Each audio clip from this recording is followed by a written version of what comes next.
các đại biểu chúng ta đến rồi chúng ta chia sẻ sang năm của ngày hôm nay. Sau đó thì chúng ta bắt đầu sang chương trình của các đại biểu thì những đại biểu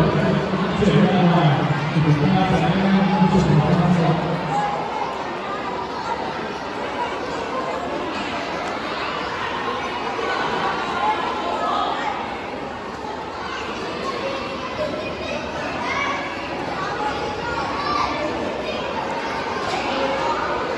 Chúng ta bỏ đã không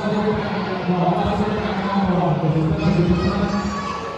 ta không bỏ thì có được bỏ ra bỏ ra là bỏ ra không bỏ trước sân lô và bỏ ra đây đó là ta chuẩn bị phòng thủ hai xuống quay chiếu dừng chuối hai ta bảo với em đã chuẩn bị đấu nhá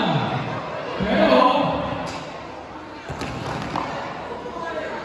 bật không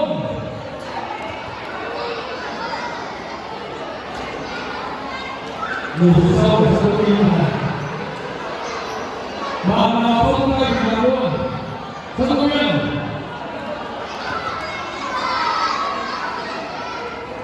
quả chân có ai có sân không mời hàng bên này hàng số 2 đường dưới là hàng đường dưới những người nào sau qua sau sân nguyên di chuyển sang bên này tầm phát bình vũ an toàn nhá an toàn sang sân nguyên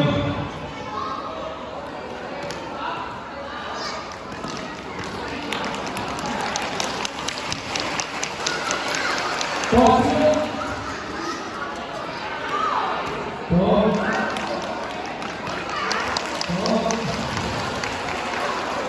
có bao nhiêu sân không có vẻ không an toàn nhá hít thở sâu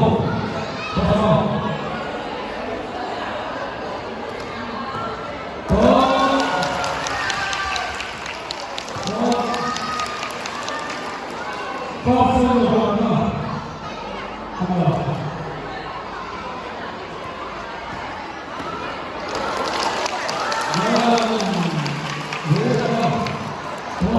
được tất cả chúng ta di chuyển vị trí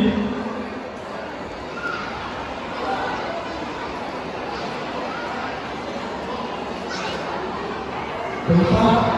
số một từng phát và từng phát số một